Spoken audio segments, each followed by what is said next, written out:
Nyasha zenyu ishe Hatiperi zichva mangwanani oga oga.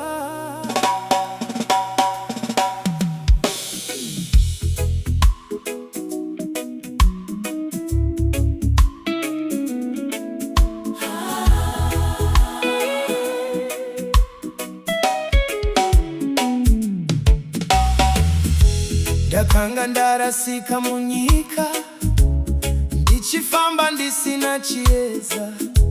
Makanditsvaga nerudo rwenyu, mukandigamuchira semwana. Ndakanga ndakaremerwa nemitoro youpenyu, asi nyasha dzenyu dzakandisimudza, ndikawana rugare rwemwoyo. Nyasha dzenyu dzinondikwanira, dzinozadza mwoyo wangu. Rudo rwenyu haruperi, runopenya zuva nezuva. Nyasha dzenyu Baba vedu, ndidzo simba reupenyu. Ndichaimba ndichikurumbidzai mazuva angu ose.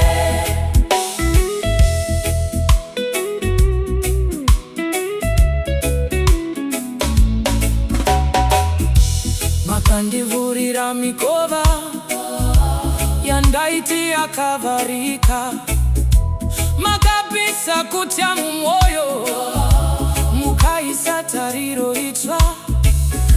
Kana ndichitarisa shure, ndinoona ruoko rwenyu.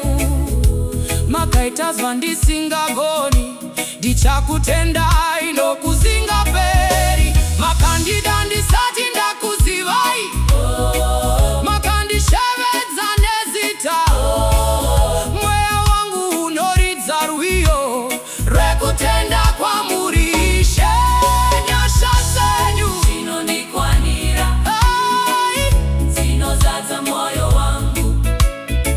Rudo rwenyu haruperi, runopenya zuva nezuva. Nyasha dzenyu Baba vedu, ndidzo simba reupenyu. Ndichaimba ndichikurumbidzai mazuva angu ose.